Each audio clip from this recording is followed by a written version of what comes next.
अपन उससे पहले हर रोज एक छोटा सा द्रव्य देखा करेंगे वात व्याधि में जो यूज होते हैं वो।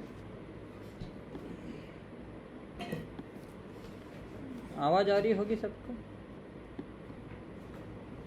अपन हर रोज एक वात व्याधि का द्रव्य लेंगे, वात व्याधि में जो यूजफुल होता है, जो मोस्टली यूजफुल है और आप सबके लिए यूज कर सकते हैं, जो प्रैक्टिकली भी मिलता है, अबंडेंट क्वांटिटी में मिलती है। बला 4 प्रकार की होती है बला, भाव प्रकाश के अकॉर्डिंगली। ज़्यादा डीपली नहीं जाएंगे, ऊपर ऊपर से अच्छे से जो काम का है वो। चरक जी बोलते हैं बला क्या करेगी। अरक जी ने महाकषाय में बोला है गृहणीय, बल्ल और प्रजास्थापन। लिख लीजिए कौन कौन सी इसमें बताइए करके। बल्य, गृहणीय और प्रजास्थापन। बल्य है, बल्य यानी डायरेक्ट बल देने वाली।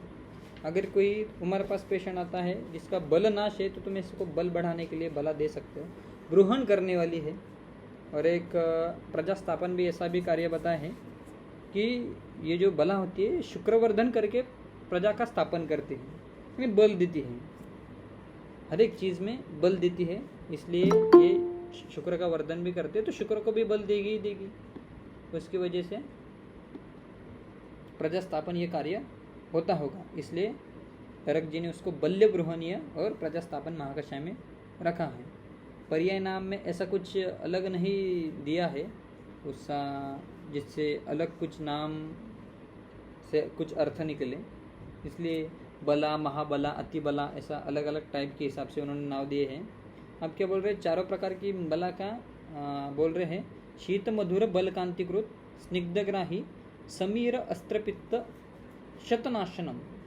ये सबसे इम्पोर्टेंट है कि मधुर और स्निग्ध गुण से वात का शमन करती है, ये इम्पोर्टेंट है। मधुर और स्निग्ध गुण से वात का शमन करती है, और मधुर और शीत गुण से पित्त का शमन करती है। विशेष करके ये क्या बोल रहे हैं, रक्त पित्त में काम करती है, इसलिए रक्त प्रसादन, रक्त का स्तंभन भी करती है। रक्तगत वात पित्त को कम करने वाली बला है सबसे बेस्ट, रक्तगत वात पित्त का शमन करने वाली बला है। चलो आगे बढ़ते हैं। अष्टांग हृदय में बोला है, अगर कोई आदमी बला का मूल सिर्फ दूध या घृत के साथ अगर लेता है कम से कम 6 महीने तक, तो वो 100 साल की उम्र तक जिएगा ही जिएगा, ऐसा अष्टांग हृदय का मत है रसायन अध्याय में। अष्टांग हृदय उत्तर तंत्र रसायन अध्याय में बोला कि 100 साल तक जीवेत शतवर्ष बली, ऐसा उन्होंने बोला है।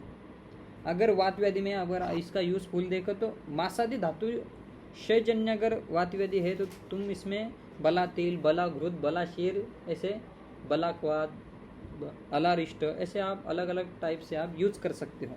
सबसे बेस्ट है मासादि धातु शन्य, यानी कि जो भी क्रुश पेशेंट है उसको अगर वात व्याधि हो रही है तुम आँख बंद करके बला के आप द्रव्य दे सकते हो।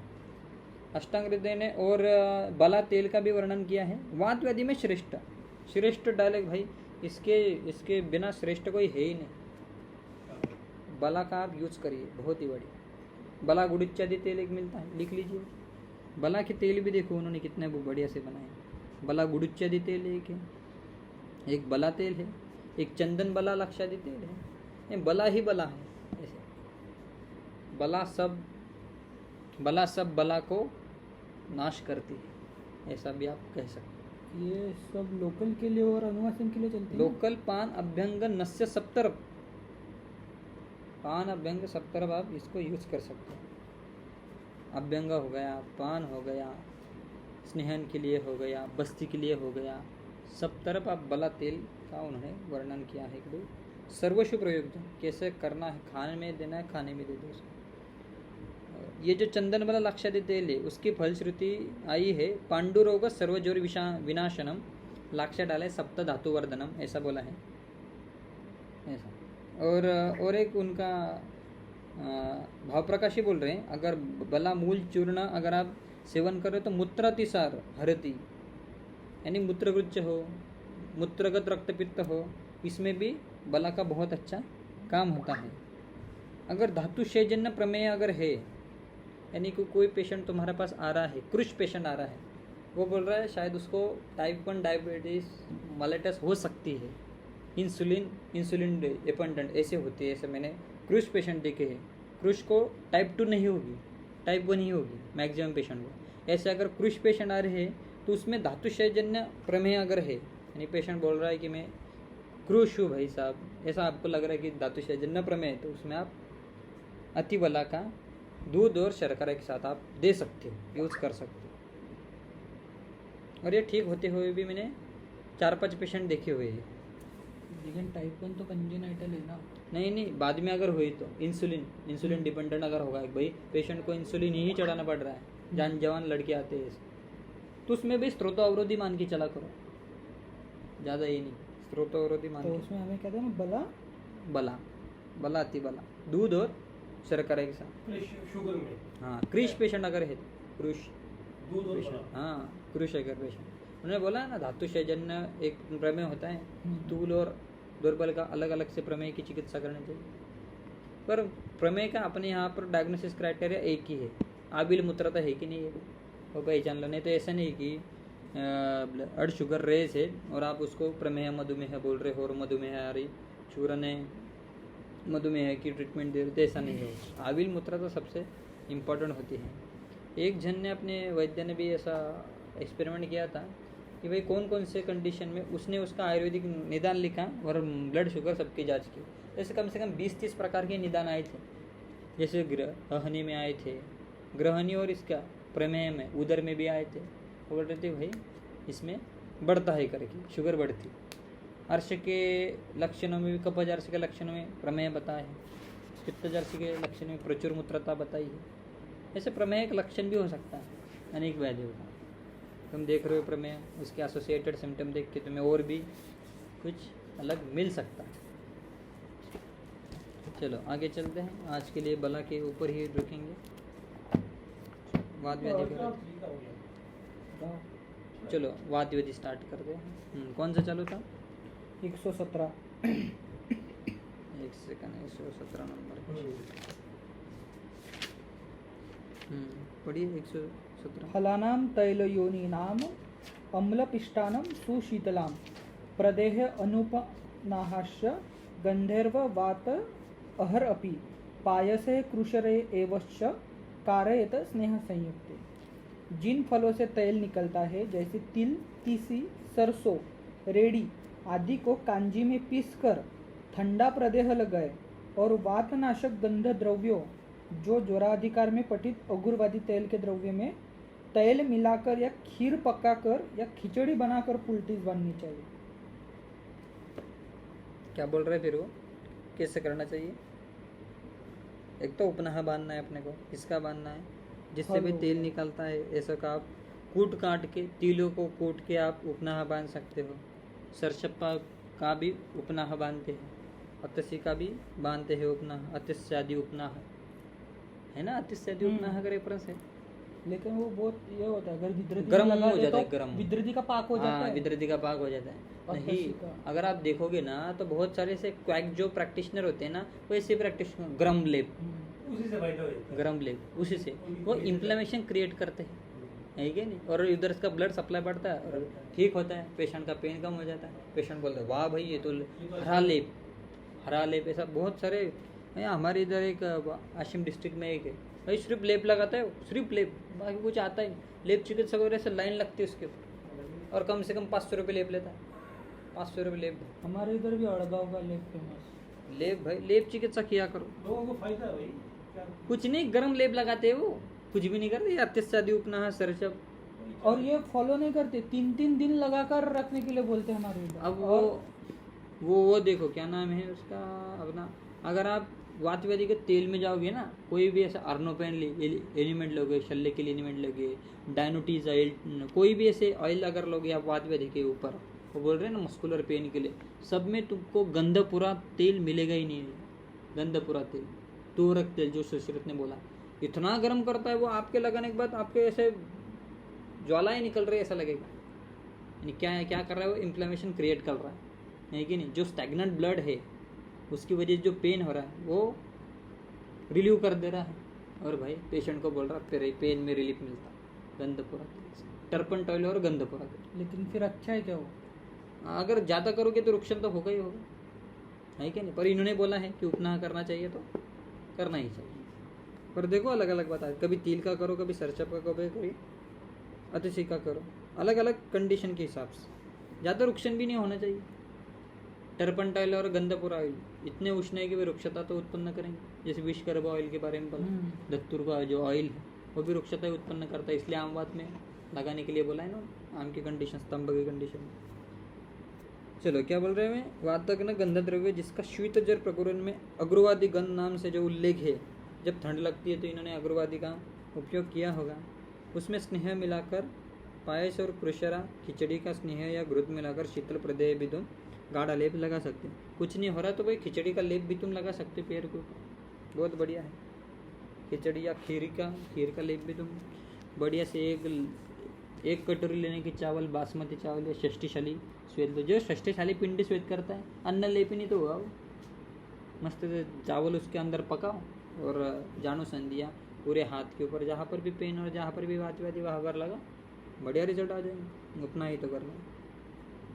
आगे 118 वृक्ष शुद्ध अनिलार्तानामतं स्नेहात प्रचक्ष्महे विविधान विविध व्याधि प्रशमायाम अमृत उपमान। अब यहाँ से आगे वृक्ष तथा केवल अकेले वायु से पीड़ित रोगियों के अनेक रोगों के शमन के लिए अमृत के समान हितकारी विविध प्रकार के स्नेहों का वर्णन किया जाएगा। चलो मतलब निरूप स्तंभित वाक्य की यहाँ से चिकित्सा चालू हो रही है। जैसे आप लिख लो यहाँ पर क्या बोल रहे हो, वृक्ष यानी शुद्धवात से अभिप्राय है कि शुद्धवात से पीड़ित रोगी अर्थात केवल वात दोष से पीड़ित। तो लिखो वहाँ पर ऊपर आपके संहिता के ऊपर वात के कौन कौन से गुण हैं। तत्र वृक्ष लघु शीतकर सूक्ष्म चल अनिल, बस लिखो। वृक्ष का अपोजिट कौन सा है, स्निग्ध। लघु के अपोजिट गुरु। शीत के अपोजिट उष्ण। खर के अपोजिट श्लष्ण। श्लष्ण। सूक्ष्म के अपोजिट स्थूल। इसलिए स्थूल द्रव्य भी तुम्हें देने। चल के अपोजिट मंद। मंद यात्रा करा। देखो तुम दो गुण के ऊपर ही ज्यादा कंसंट्रेट करते हो, है क्या नहीं। दो गुण के ऊपर ही तुम कंसंट्रेट करते हो। एक सेकंड। चलो फिर अपन मैक्सिमम टाइम्स क्या अपन अनुमान करते हैं कि भाई वृक्षता से बड़ा होगा या लघुता से या शीतता से बड़ा होगा। खर सूक्ष्म चल गुण का अपन ज़्यादा सोचते हैं, सूक्ष्म गुण और चल गुण का अपन ज़्यादा सोचते हैं। यहाँ पर मंद गुण वाले भी द्रव्य आपको यूज़ करना चाहिए। जैसे बला उन्होंने बोले स्निग्ध और ग्राही, है कि नहीं, मधुर स्निग्ध उन्होंने बोला है। कुछ द्रव्य से वृक्ष और गुरु है जो भी वातशामक है। कोई वृक्ष और लघु है वो भी वातग्न द्रव्य है। ऐसे भाव प्रकाश के अंतर दिए है जो कि प्रभाव से कर रहे हैं। जो कि वृक्ष है कुछ द्रव्य वो भी वातग्न है। मेरे पास ऐसे पूरी लिस्ट है वो। चलो आगे बढ़ते हैं, फिर इसको बाद में देखेंगे वो द्रव्य का वर्गीकरण। चलो द्रोणे अंभसः पचेद भागात दशमूल चतुष्पलान यवकोलकुलत्थानाम भागे प्रस्थ उन्मिते सह पादशेषे रसे पिष्ट जीवनीये सशर्करे तथा खर्जूर काश्मर्य द्राक्षबदर फल्गुबी सशिरे सर्पिशः प्रस्थसिद्ध केवल वातनुत निरत्यय प्रयक्तव्य पान अभ्यंजन बस्तिषु। दशमूल की सभी औषधें मिलित 4 फल तथा जौ खट्टी बेर। आवाज नहीं आ रही है। हेलो, अरे सॉरी वो ऑन नहीं किया था। चलो हाँ फिर से पढ़ लेता हूँ। हाँ फिर से पढ़ लेता हूँ। हाँ 119 श्लोक। द्रोणे अंभसः पचेद भागात दशमूलात चतुष्पलान यवकोलकुलत्थानाम भागे प्रस्थ उन्मिते सह पादशेषे रसे पिष्ट जीवनीये सशर्करे तथा खर्जूर काश्मर्य द्राक्षबदर फल्गुबी सशिरेः सर्पिशः प्रस्थ सिद्ध केवल वातनुत निरत्यय प्रयोक्तव्य पान अभ्यंजन बस्तिषु। पढ़ो। दशमूल की सभी औषधि मिलित 4 फल तथा जौ खट्टी बेर और कुल्थी प्रत्येक एक प्रस्थ लेकर इन्हें कूट कर 1 द्रोण जल में क्वाथ करे और चतुर्थांश मतलब 1 आढ़क जल शेष बचे तो छान ले। फिर उस क्वाथ में जीवनीय गण की औषधि जो चरक सूत्र 4 में कथित है, जैसे जीवक, ऋषभक, मेदा, महामेदा, काकोली, क्षीर काकोली, मूगपर्णी, माशपर्णी, जीवंती और मधु, ये सब चीनी, खजूर, गंभार की छाल, मनुक्का, बेर और अंजीर प्रत्येक 12 ग्राम लेकर कल्क बनाकर डाले। फिर 1 प्रस्थ दूध तथा 1 प्रस्थ घी डालकर विधिवत घृत पाक करे। यह घृत केवल शुद्ध वात से होने वाले वात रोगों को दूर करता है। पीने के लिए, मालिश के लिए और बस्ती देने के लिए इसका प्रयोग करना चाहिए। यह कोई उपद्रव नहीं करता। ये इम्पोर्टेंट है। निरुत्तय, किसी भी प्रकार का तुम्हें साइड इफेक्ट इस तेल से, इस ऑयल से नहीं मिलेगा, ऐसे चरक जी खुद ही बोल रहे हैं। यानी पहले उन्होंने शुद्ध वात की चिकित्सा करते हुए कभी तेल का वर्णन नहीं किया। पहले किसका वर्णन किया? मांसरस, घृत का। वो तो ये था ना, आहार विहार था। अब क्या बोल रहे हो? अब शुद्ध वात से पीड़ित में क्या स्नेह का प्रयोग तुम्हें बता रहा हूँ, जो कि अमृतोपमम है, अमृत के समान उपकारी है। जैसे तुम भाई सुनो। और पहला क्या बता? दशमूलादि घृत, दशमूलादि द्रव्य उन्होंने देखो सिंपल बनाया। एक दशमूल डाल दिए, श्रेष्ठ जो वात शामक है। बाद में जो डाली, यव, गुरुगुण सबसे ज़्यादा उसमें। बेर अम्ल रसात्मक है, वो भी करेगा। कुलत थी तो उस दिन देखी थी, वात शामक है श्रेष्ठ उष्ण गुण से। फिर बाद में बोल रहे वात बनाए जीवनीय गण, जो कि जीवन देने वाला होता है, यानी कि सेल्स के अंदर जीवन भरने का काम, चेतना भरने का काम ऐसा जीवनीय गण का होता है। बाद में बोल रहे खजूर सबसे बढ़िया रक्त का ब्रूहन करने वाला है कि नहीं। और पृथ्वी महाभूत प्रदान, ऐसा खजूर होता है। मांसवर्धक सबसे बेस्ट, अगर आप खजूर का कार्य देखोगे तो मांसवर्धक है, मांस का वर्धन करने वाला, और रक्त का भी वर्धन करता है। मांस और रक्त का दोनों का वर्धन करने वाला ऐसा खजूर है। द्राक्षा भी ईनन करने वाला है। बेर भी है, वही आ गए फिर से। फल्गु, अंजीर वही रक्त और वो धातु की वृद्धि करने में लगे पड़े हैं। गोदुग्ध है, गोघृत है। और क्या बोल रहे हैं आखिर में? सिद्ध, जब वायु के वृक्ष, लघु, शीत, खर, सूक्ष्म चले ऐसे गुण बड़े हैं, उस टाइम तुमको ये घृत करना ही करना। ऐसे ब्रॉड स्पेक्ट्रम से उन्होंने बोल दिया कि भाई पान के लिए, पहले पीने के लिए बोला, भाई साहब तुम पीने को कभी देते ही नहीं। बाद में बोला अभ्यंग भी कर दो बच्चा, और उसके बाद बोला बस्ती, पान, अभ्यंग, बस्ती। देखो वायु को जितना है ना, तो सिर्फ एक लेवल से नहीं बात जितना कि भाई मैंने ये दशमूलादि घृत लगा दिया और पेशेंट ठीक हो गया। वो बोल रहा है पान भी देना है, लगाना भी, और बस्ती भी। तीनों रूट से भाई, ऊपर से दो, नीचे से दो, और लोकली भी दो। तीनों रूट से भाई साहब तुम्हें चिकित्सा कर रहे हैं, तब जाके वो वात का जो व्याधि है वो जीतने में आएगा। चलो आगे बढ़ते हैं। चित्रकादिघृत, चित्रघृत। श्लोक नंबर 112। चित्रकम नागरम रासनाम पौष्करम पिप्पल्ली शटीम पृष्ठवा विपाचयत सर्पी वात रोग हर परम। ये इम्पोर्टेंट, हाँ पढ़ो। चित्रक, सौंठ, रासना, पुष्करमूल, पीपर और कचूर इन्हें बराबर लेकर कल्क कर 4 घी और घी से 4 जल मतलब 16 गुना के साथ विधिवत घृत पाक करे। यह श्रेष्ठ वातनाशक है। देखो क्या बोला इन्होंने? चित्रक है, नागर है, रासना, पुष्कर, पिपली, शटीम, चित्रक का रस विभाग देखोगे। हाँ सुनो सही, क्या बोल रहे हो? चित्रक का रस विभाग क्या है? कटु कटु उष्ण प्योर है, प्योर कटु कटु उष्ण दीपन पाचन कर। हाँ, नागर क्या है? शुंठी क्या है? कटु मधुर उष्ण। रासना क्या है? तिक्त कटु उष्ण। पुष्कर मूल, रस विभाग। पुष्कर मूल थोड़ा एंडेंजर स्पेसिस में है, वो भी कटु तिक्त मधुर, कटु उष्ण ही है। पिप्पली शुक्रवर्धक, और ये है क्या बोल रहे हैं, वृक्ष भी है और वात शामक भी है। और ये जो शटी है वो भी उष्ण ही है। यानी कि तुम ऐसा सोच सकते हो, जहाँ पर शीत गुण से भाई स्तंभ है, जहाँ पे शीत गुण से स्तंभ है, पर कैसा है? क्रूश पेशेंट में है, शीत गुण से स्तंभ है, स्पाज्म है, पर कैसा है, धातुशय जन्य ऐसा अगर स्तंभ अगर है, कोई आ गया क्रूश पेशेंट, बोल रहा है भाई मेरे संधियों में बहुत ज़्यादा जकड़ाहट अगर है कि नहीं, ऐसा अगर स्तंभ है तो ये जो चित्रघोत है वो क्या करेगा, उष्ण गुण के कारण और स्निग्ध गुण के कारण, वात का प्रकोप नहीं होना चाहिए, उष्ण गुण तो देना है पर वात का प्रकोप नहीं होना चाहिए, इसलिए इन्होंने सर पे ऐड कर,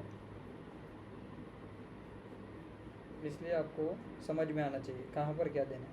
अगर आप ऊपर का अगर देखोगे, ऊपर का अगर गुरुद्व देखोगे तो वो स्निग्धतम है, पूरे स्निग्ध द्रव्य डाल दे, पूरे गुरुतम द्रव्य डाल दिए, और कुछ कुछ उष्ण भी डाले, कुछ कुछ शीत भी डाले, जैसा खजूर शीत है, काश्मीरी उष्ण है, द्राक्षा शीत है कि नहीं, फल्गु भी शीत है, शीर भी शीत है, क्रुद्ध भी शीत है, ऐसे कुछ शीत और कुछ उष्ण देके उन्होंने एक स्निग्ध और गुरु और शीत उष्ण का ऐसा कॉम्बिनेशन बना के जबरदस्त ग्रहण करने वाला ऐसा दशमूलादि गुरु दे दिया। मतलब जहाँ पे ऑब्स्ट्रक्टेड जॉइंट मूवमेंट है वहाँ पे चित्रगति गुद देना चाहिए, देना चाहिए। वैसे हमने उस दिन देखा था त्रयोदशांग गुद, स्तंभ में बोला है, स्तंभ में स्पेशली। देखो अब आप क्या बोलते हो, छोटे छोटे जॉइंट्स में अगर पेन है तो आपका डायग्नोसिस डायरेक्टली आमवात या वात रक्त पर जाता है। पर एक केस बताता हूँ मैं, ऐसे एक पेशेंट था, उनका हैबिचुअल अबॉर्शन हो गया था, अबॉर्शन होने के बाद बहुत सारी ब्लीडिंग हुई थी, 15 दिन तक ब्लीडिंग, वो ना मॉडर्न से रुक रही थी ना किस से रुक रही थी, पर चलो ब्लीडिंग तो रुक गई, पर उसके बाद से भयानक संधिगत बात, छोटे छोटे पर्व संधियों में भाई भयानक पेन होता था, पूरे जॉइंट मल्टीपल जॉइंट में पेन में निकल गई। अब अपन ने नॉर्मली संधिगत बात सोच के भाई आम का कुछ होगा, संग्रह होगा, इसलिए वजह अपन ने किया महारासनाधिपात चालू, महारासनाधिपात स्टार्ट किया। दूसरी तरफ पल्स न्यूरॉन जो कि महावात विध्वंस है, उसमें एकांगवीर है, ड्रेस है, समीर पन्नग्रस है, और खुरासनी ओवा जो कि मधु उत्पन्न करता है, ऐसा ज़बरदस्त कॉम्बिनेशन दिया। उससे 1% भी आराम नहीं मिला, 1 हफ्ता हो गया, 1% भी आराम नहीं मिला। फिर मैंने बोला करूँ तो क्या करूँ, पेशेंट थी थी, अरे ऐसे स्तंभ के लक्षण दिख रहे थे, करे तो क्या करूँ। मैंने बोला भाई रक्त धातु का क्षय तो है, लग ही रहा है, यानी कि हेतु तो था ही, हीमोग्लोबिन भी कम हो चुका था। मैंने किया ताप्य दिलोह स्टार्ट, ताप्य दिलोह, दाढ़ीमा दिलोह और ये पुनर्नामंडो स्टार्ट किया। पेशेंट 15 दिन में पूरी ठीक हो गई। मल्टीपल जॉइंट पेन कम होगा। तो आप ऐसा सोच सकते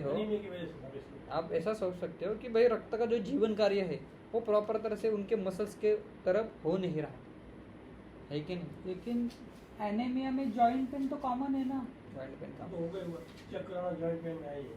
वही तो बोल रहा हूँ कि हेतु ढूंढा करो, व्याधि ढूंढा करो, डायरेक्टली संधिगत बात पे मत जाओ।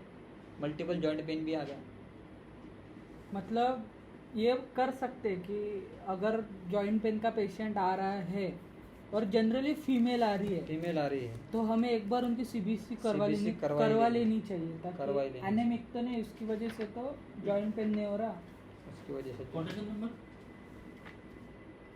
122। इसलिए भी अति रक्तस्राव से भी उनको हो सकता है। जब रक्त का संवर्धन कर दिया पेशेंट पूरा, अपन बोलते हैं ना भाई आम से स्तंभ हो गया, वात रक्त से स्तंभ, वात का स्तंभ था ये प्योर, वात का स्तंभ तुम्हें ग्रहण करके ही जाता है, वैसे जाता ही नहीं।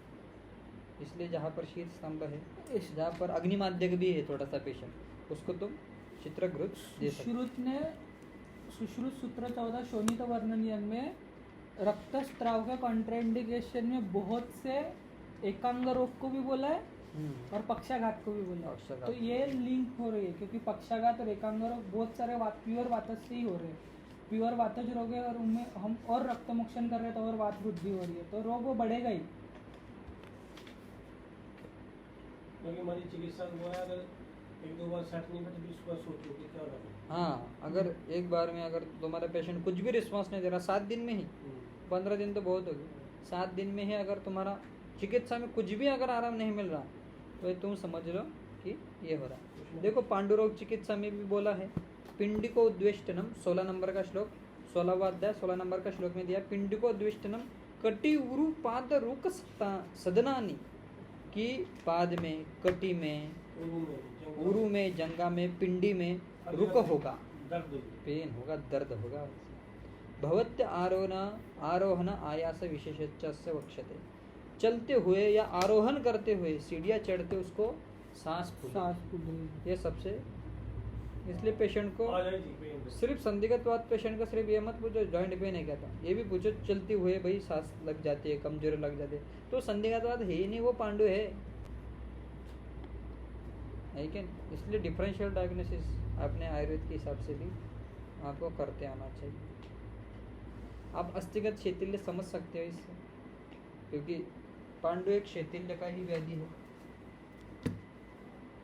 चलो आगे बढ़ते हैं, जहाँ पर अग्निमाद्य कंडीशन है 123 नंबर। वहां पर आपको चित्र घृत देना है फिर। बरियार और बेल की छाल, बल बिल्व श्रुते क्षीरे घृतमंडम विपाचयेत तस्य शुक्ति प्रकुंचो वा नस्य मूर्धगते अनिले। बरियार और बेल की छाल के चतुर्गुण क्वाथ और समान भाग दूध के साथ घृत पाक करके रख ले। शिरोगत वायु विकार में 2 कर्ष अथवा 4 कर्ष की मात्रा में इस घृत का नस्य देना चाहिए, बलादि घृत। नस्य बोला है उन्होंने, शिरोगत वात, मूर्धागत वात, यानी कि आप उस पेशेंट को भी दे सकते, मूर्धागत वात में ये तो वही बात होगी, हर हर तरीका लगाना है, व्यंग नस्य। टीएमजी लिगामेंट टीयर को आप दे सकते हो, हेडेक वाले पेशेंट को दे सकते हो, उन्माद अपस्मार वाले पेशेंट को दे सकते नहीं नहीं, वही बात होगी ना, जैसे कि नस्य से, बस्ती से, व्यंग से, लेप से वात का कैसा हो, वात का कैसा कैसा।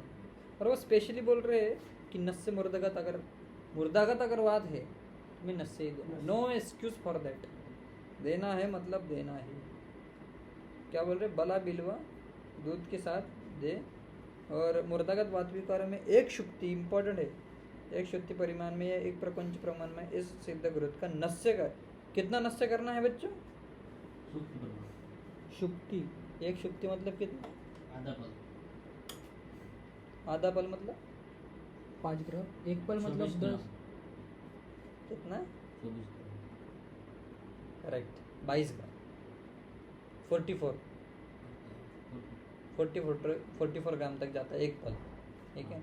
हाँ, डिफरेंट आचार्य डिक्टेशन एकेडमिक एक पल में 48 4 तोला ना। 48 ग्राम। हाँ 48 ग्राम अप्रोक्स आप 24 ml तक आप ये नस्य देना है। देखो मूर्धागत वात में कितना नस्य बोला, तुम 1 ड्रॉप देते हो, 1 ड्रॉप में आधा ml भी नहीं आता। इधर लिख लो, नस्य देना है तो कितना देना है? 24 to 28 ml तक नस्य देना है। बच्चों को कितना देना? बच्चों को थोड़ा कम कर दो, 5-10 ml तक दे दो। कितना देना है बच्चों? 24 ml to 24 ml। सोचो कितने ड्रॉप्स हो रहे हो, कितने लेकिन ड्रॉप्स? फिजिबल है, अब दे सकते हैं हम। क्यों नहीं feasible? हिंदी पढ़ना इसमें क्या लिखा है? हिंदी में बहुत सारे वैद्य, अब जो ट्राइजेमिनल न्यूरोलजिया के एग्जांपल एक में इसमें आधा लेक्चर पल से 1 पल तक दे सकते हैं इस हाँ, बता आधा पल से 1 पल। ऐसे लिखा ना, आधा पल से लगेगा 1 पल। प्रकुंच बोला ना, प्रकुंच यानी वो हो गया। आधा पल से 1 पल तक। हाँ, तो वही। ये सूक्ति आधा पल हो गया। 2 तोला या 4 तोला, 2 तोला 4 तोला। बहुत सारे वैद्य का एक्सपीरियंस बोलते हैं ट्राइजेमिनल न्यूरोलजिया में पूरे, वो बताया था मैंने एग्जांपल बहुत बार। पेन खत्म होने तक नस्य दो। बस पूरे तेल की धार डालते जाओ नाक में, हाँ। मुंह से निकाल, जब तक पेन ना रुके, जब इतना- तक पेन ना रुके। इतना तेल की धार ही डालो, नाक में ही डालने, कैसे नहीं रुकता पेन? 100%। कौन सा? यही ना, शीरबला 101 आवर्ती। हाँ इसका। और तुम ये भी कर सकते हो, शीर बला तो आ गई अपनी नस्सी में आ गई, तो आप और एक सोच सकते हो कि भाई बला गोस टू शिरोगतवात, लिख लो ये बला के बारे में। चरक का थोड़ा सा अलग मिल रहा है, बला बिल्व का, अगर बला प्लस बिल्व घृत, ये कॉम्बिनेशन समझना थोड़ा हार्ड है। बला प्लस बिल्व घृत कहाँ पर जा रहा है? शिरोगतवात।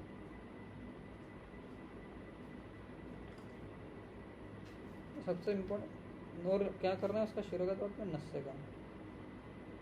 अब बिल्व यहाँ पर क्यों डाला? अपन सबसे ज्यादा सोचते भाई बिल्व पेट के ऊपर जाता है, ग्रहणी के ऊपर नस्य के लिए। नस्य। तो एक है कि बिल्व की एक और खासियत है कि बिल्व अंदर से लाल लाल दिखता है, रक्त के ऊपर ज़्यादा काम करता है, इसलिए आप रक्त रक्त का बल बढ़ाने, शिरोगत रक्त का बल बढ़ाने के लिए भाई इसको यूज किया होगा, ऐसा आप सोच सकते, लिख लो आप, शिरोगत रक्त का बल बढ़ाने के, शिरोगत रक्त का बल बढ़ाने, रक्त का बल वर्धनार्थ। जब ऐसा कुछ सोच डेवलप करोगे तभी जाके शिरोगत रक्त का बल बढ़ाने के लिए बलापस बिल्कुल देना चाहिए, है ना? और बिल्कुल। हाँ, और मैंने एक बार और पढ़ के लिखा था यहाँ पर कि आप ये कैंसर के रुग्णों को दे सकते हो, जिनका शीन बल रुग्ण होगा उनको दे सकते हो। नीचे का और एक बेस्ट कल्प है, पढ़ो 124 नंबर। ग्राम्य आनूप औदुकानां तु भित्वा अस्थिनि पचेत जले तं स्नेहं दशमूलस्य कषायेन पुनः पचेत जीव कर्षभ क आस्फोता अविदारी कपिकच्छुभिः वातज्ञ जीवनीयस्य कल्के द्विक्षीरभागितं तत्सिद्धं नावन अभ्यंगतां तथा पान अनुवासनात् शिरापर्वा अस्ति कोष्ठस्थं प्रणो तत आशुमारुतं ये स्यु प्रक्षीणमज्जान क्षीणे शुक्र औजसये बलपुष्टिकरम तेषाम एतत स्याद अमृतमं। ग्रामों में रहने वाले पशु पक्षी और आनो प्रदेश में विचरण करने वाले पशु पक्षी की हड्डियों को कुचल कर जल में पकाए और स्नेह भाग जल के ऊपर तैरने लगे उसे निथार ले, फिर उस स्नेह को चौगुने दशमूलक्वाद, स्नेह से दुने दो गोदुग्ध और जीवक, ऋषभक, अपराजिता, विदारिकंद, केवाच, वातनाशक द्रव्य तथा जीवन्यगण की 10 औषधियों का कल्क मिलित स्नेह का चतुर्थांश डालकर स्नेहपाक करे तथा तैयार होने पर छानकर सुरक्षित रख ले। इस स्नेह को नस्य देने, मालिश करने, पान करने, अनुवासन बस्ती देने में प्रयोग चाहिए। यह स्नेह नस्य अभ्यंग, पान तथा अनुवान बस्ती के रूप में प्रयोग करने से सीरा, पर्व, हड्डी और कोष्ठ में उत्पन्न वात विकार को शांत करता है। जिन व्यक्तियों को मज्जा, वीर्य और ओज क्षीण हो गए उन व्यक्तियों को यह मज्जा स्नेह बल और पुष्टि प्रदान करता है तथा अमृत के समान लाभप्रद होता है। देखो कितना खतरनाक बनाया भाई। तुम लोग बकरा या भेड़ ये हो गई, ग्राम्य पशु हो गए, सुअर जैसे द्रव्य है अनुप्रदेश में जो विचरण करते हैं, हड्डियाँ लाओ, उसके तुम हड्डियाँ लाओ, मछली की भी लानी है, ऐसे अस्थियाँ लाओ, तुम अच्छे से कुचल लो, यानी क्या आ जाएगा, स्नेह। उनका मज्जा मज्जा बाहर आ जाएगा और अस्थियों का भी कुछ अंश जो है वो आ जाएगा बाहर। फिर उसमें क्या कर रहा है, जल में कुचली गई अस्थियों को पकाना चाहिए तो अस्थियों का भी भाग उसमें आ ही जाएगा और मज्जा भी आ ही जाएगी। फिर उसके बाद में क्या बोल रहा है, जीवक, रुष्पक, आस्पोता यानी कि सारीवा, विदारी गंध और कपिकच्चु इंपॉर्टेंट है, कपिकच्चु शुक्रगत जा रहा है। इन सभी द्रव्यों को और वात हर अनेक द्रव्यों को आप कलका बना ले और दूध में पकाएं, ऐसा बन गया तुम्हारा मज्जा का स्नेह।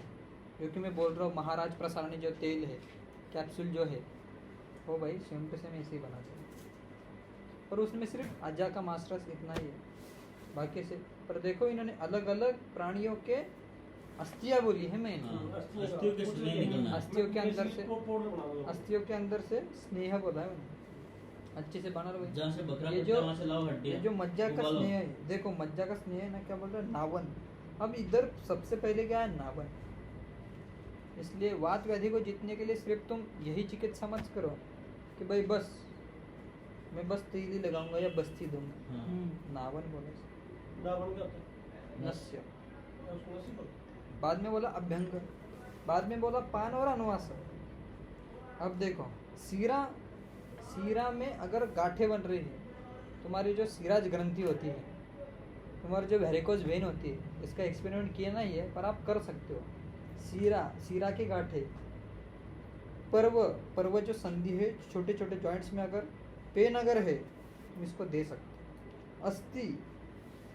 अस्थि के अंदर कोई भी वात व्याधि है, अस्थि के मैलिग्नेंसी भी हो गई, तब भी आप इसको यूज कर सकते हैं। जब वेरिकोज में काफी अच्छा होता है। हो। हाँ कर सकते हो आप, हाँ, try करो। किया नहीं है अपन पर आप एक्सपेरिमेंटल तौर पर आप ऐसा याद करके रखो, ऑस्टियोमाइलाइटिस के केस में हम ये दे सकते हैं प्योर। दे सकते हो। और मुझे बताओ, सीरा के व्याधियों में आप जहाँ पर शिथिलता आ रही है वहाँ पर आप एक ट्रायल करके आप दे सकते हो सीरा की व्याधि, क्योंकि उन्होंने स्टार्टिंग ही कहाँ से करी, सीरा से करी, बाद में पर्व से करी, बाद में अस्थि भी बोली उन्होंने, कोष्ठस्थि भी बोला। अगर कोई पेशेंट बोल रहा है कि पूरे रिपोर्ट्स हमारी नॉर्मल है पर मेरे पेट में दर्द हो ही जाता है, पेट में वायु का गोला उठ जाता है, ऐसे गुल्म के कंडीशन में आप इसको नस से भी दे सकते हो। इसलिए कोष्ठ के पेशेंट को वो बोलते हैं ना, irritable bowel syndrome is a psychosomatic disorder, यानी पेट और माइंड का तुम्हारा गहरा संबंध है। अस्थियों का चूरा करके फिर निकाल सकते हैं, अस्थियों को पीस के वो दिया है, विधि दी है पूर्णी, पढ़ लेना बात, वो सुनो, वो सुनो पहले उसको क्या बोल रहा हूँ। कोष्ठस्थ प्रणोदयाशु मारुतम, कोष्ठ के अंदर यह सिद्धांत खतरा।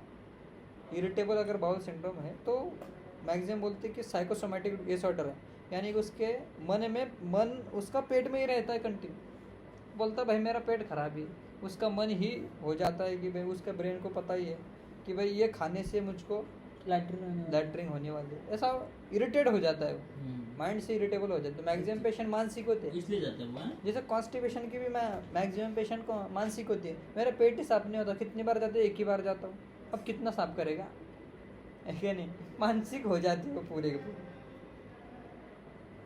तो ऐसे कोष्ठगत बात में भी आप नस्य कर सकते हो, ये श्लोक का आप रेफरेंस देखिए।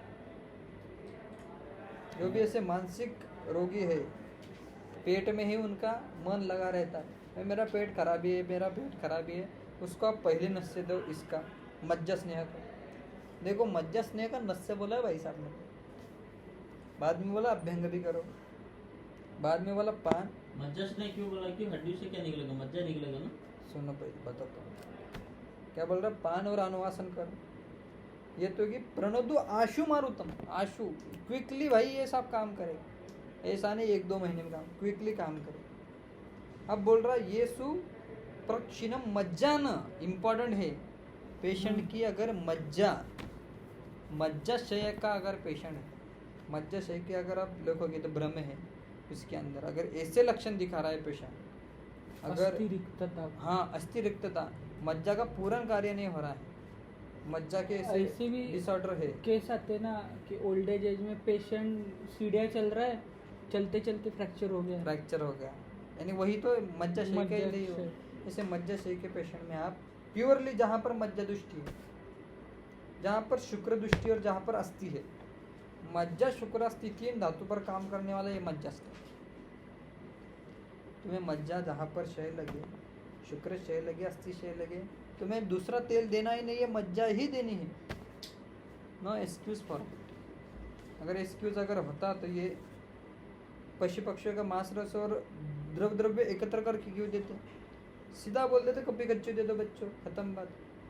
और नहीं इन्होंने, और मज्जा व स्रोतस का स्थान क्या है, अस्थि और संधि है, अस्थि और संधि, अस्थि और संधि में मेन काम करने के लिए मज्जा सहज सबसे बेस्ट है। और नीचे क्या बोले, बल पुष्टिकरम तेषाम एता था स्याद अमृत, अमृत की उपमा भाई इसको दी है मज्जा।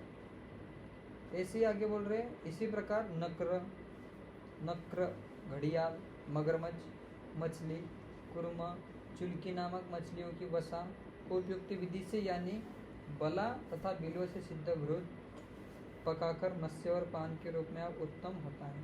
यानी कि तुम अलग अलग प्राणियों का मांस रस चेंज कर करके भी मज्जा स्नेह आप बना सकते हो या घृत बना सकते हो, और नस्य और पान के लिए आप यूज कर सकते हो। यानी कि तुम भाई साहब अलग अनगिनत तुम अनलिमिटेड कॉम्बिनेशन बना सकते हो, चरक के कर जो प्राणी मिलता है उसका तुम मांस रस में कर सकते हो। हर एक प्राणियों के बारे में अगर पढ़ना है, मछलियों का मांस कहाँ यूज करना है कि नहीं, अजा का मांस कहाँ यूज करना है, मुर्गे का मांस कहाँ पर यूज करना है, तो आपको चरक सूत्र 27 में मिलता है,